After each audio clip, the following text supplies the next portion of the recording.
People get vested in their trauma. People get vested in their pain. If you want to know the largest drug on the planet, it's not cocaine, it's not heroin. The biggest drug on the planet is problems. And the deepest fears we have are two. One is that we're not enough. And if we're not enough, it digs the deepest fear we have, which is we won't be loved. And love is the oxygen of the soul. So human beings, when they think, oh my God, if I fail at this, it'll look like I'm not enough and I won't be worthy of love, they tend to come up with a reason why that's either not their fault, it's something that was done to me. I've got ADHD, I was born with it. It becomes their reason for not being where they want to be in their life. Leverage is what makes change a must, not a should.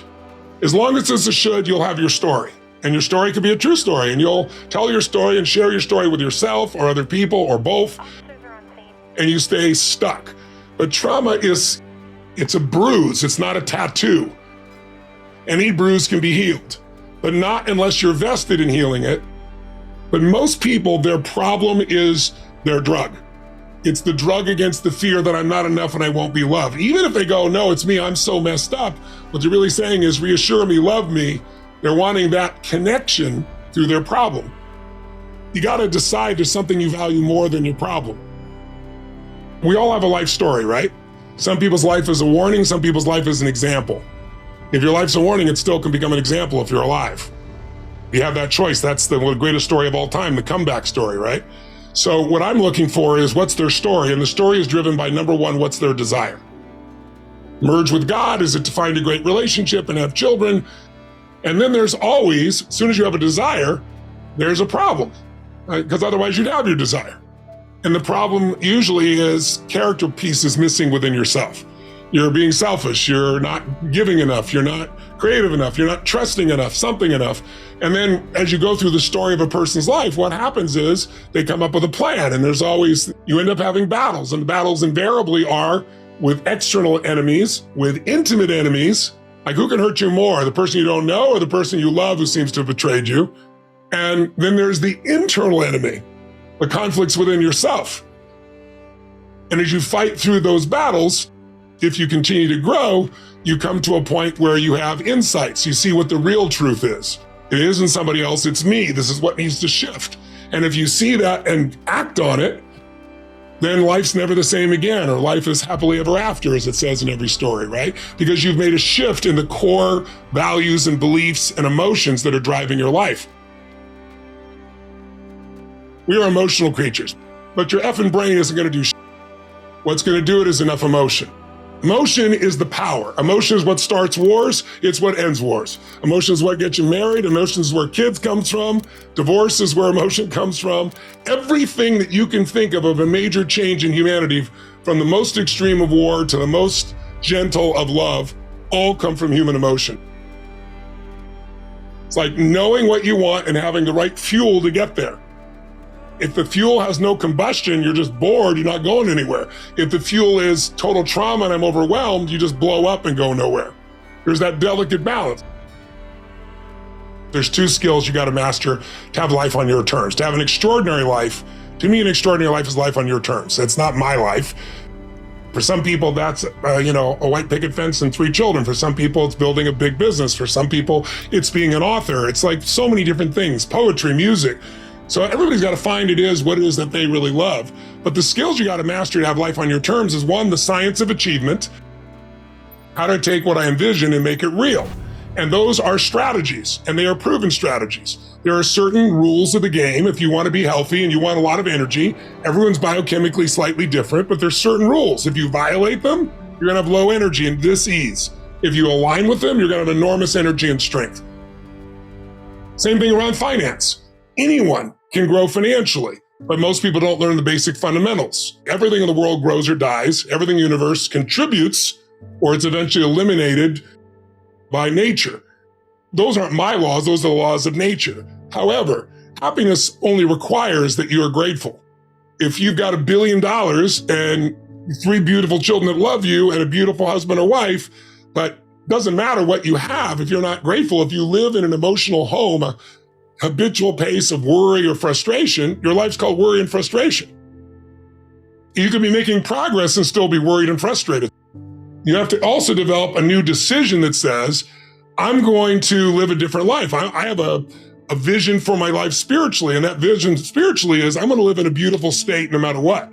That doesn't mean I'm never going to get upset or frustrated or pissed off. It just means I got a 90-second rule that I'm going to get out of that as fast as possible and solve it from a beautiful place so that I'm adding value to the people around me and myself. So my own biochemistry gets the benefit of that. That doesn't mean that you're always making progress. I love progress. I think progress equals happiness, but it isn't the only secret to that. It's really, can you train your brain to appreciate? Because in the middle of whatever you're pissed off about or frustrated or fearful about or worried about, you're deleting all the things you could be grateful for, you could appreciate that are absolutely real. You do not experience life. You experience the life you focus on. That's it. If you focus on what's wrong is always available. So is what's right. And so our focus produces our meanings and emotions, which produce the actions of our life. So it really starts with the patterns of your focus. Do you tend to focus on what you have or what's missing? Most achievers, that progress thing is really important. You always got to have the next thing. And well, that's really wonderful, but it's only one way of doing things. And so it's like saying to yourself, wait a second, I'm going to, whether there's progress or not, I'm going to find the good in this. I'm going to find the great in this.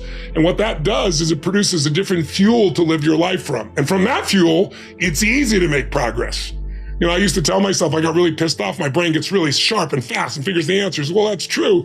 But when I'm really in a great state, my brain is fast and quick and I enjoy it and people around me enjoy it.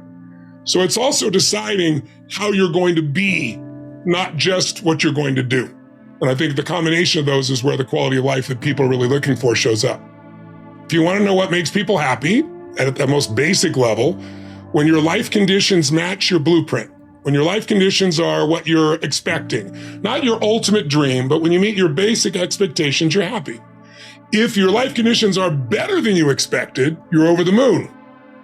If your life conditions don't match your blueprint, you have pain. If your life conditions don't match your blueprint and you believe I'm unable to change it, then you're going to suffer. And so nothing is permanent, not even the body is permanent. Certainly no problem is permanent. Your soul might be the only thing that might be permanent. So it's really helping people to understand that when the life conditions change, your blueprint has to change with it. Either like, if you're not happy, you either have to change your life or change your blueprint, your expectations. Usually it requires a combination of those two. If you don't do that, you're in trouble. There are many people during COVID who it was the most horrific experience. There are many people that learned to use COVID, not like COVID used them. They grew their businesses, they expanded their mind, they shifted their emotions. They did things they never would have done. Other people gained 20 pounds. It's all a matter of, do you adapt to the life conditions? When people say to me, I have no self-esteem, I hate that word. It's so overused and abused. I don't have any self-esteem because when I was growing up, my parents said these terrible things and those terrible things. And I said, isn't it convenient you only remembered those things? They said a million things, but suddenly you've honed in on those. But let's get real. Someone can tell you your whole life you're a piece of crap, but you can say, screw you, read between the lines and make your life work. Someone can tell you your whole life you're beautiful, you're intelligent, you're the smartest person in the world, and you don't believe it. Because self-esteem doesn't come from what people say about you. Self-esteem is earned within yourself. It's esteem for yourself, which only comes by doing things that are incredibly difficult, and then your brain goes, this is who I am. The reason I've done firewalks for years, I used to do skydiving, but it's hard to get 30,000 people in the middle of the air above New York in the middle of the night. But the reason I did these metaphors was because when someone does something they once thought was difficult or impossible, and you get the other side, the brain goes, if I can get myself to do this, what else can I get myself to do? It changes their identity. When your identity expands, your whole world expands. One of the things you have to understand about life is everything changes and everything ends. And that kind of sounds heavy on the front end, but it's a truth. If everything changes and everything ends, number one, it should make you appreciate what you have right now. And then my view is what's next is always better. If I make it so, it's my job to make it so. I think passion is the genesis of genius. If you've got enough passion, you're going to find answers nobody else does. But most people run out of fuel, meaning they get tired, they get exhausted, they get burnt out, they get the law of familiarity. They're around something so much they take it a little bit for granted.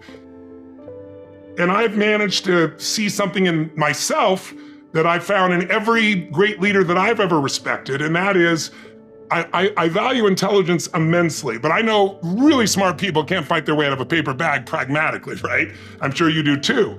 What I see as the one common denominator of people that are successful over a lifetime is the sustained hunger. We all define ourselves in certain ways, and most of us defined ourselves years ago, and we haven't done an update. And now you're in an environment where you're constantly told how bad it is, how terrible it is, so that stimulates the old part of the human brain, the fight or flight mechanism, the part of your brain that's always looking for what's wrong so you can hide from it, or you can fight it, or you can freeze and hope it doesn't notice, or you can run from it. And so that part of our brain's never gonna make you happy. It's an important part. There's no saber-toothed tiger for us to run from anymore or fight. If identity is how you've identified yourself, and you see yourself as a procrastinator, why? Because you procrastinate so many times and disappointed, you don't want to be disappointed. So now you're a procrastinator, you're no longer disappointed. You feel certain, you'll never have your goals, but you feel certain. That's what most people do in their life. And I'm just not willing to settle for a life without passion and aliveness. That's just like, there's so much to learn, there's so much to grow, there's so much to give. Like, some people think they just want to get, but you get, and it's pretty damn boring, and it doesn't really expand your sense of identity of who you are.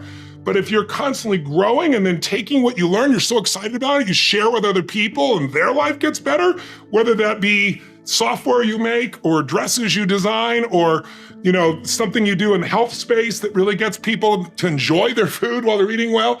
If you have those passions and you keep growing, there's no limit. It doesn't matter what happens in the short term with a pandemic or with a drop in the economy or whatever the case may be. These are all temporary when you realize life is lived in decades, not in days.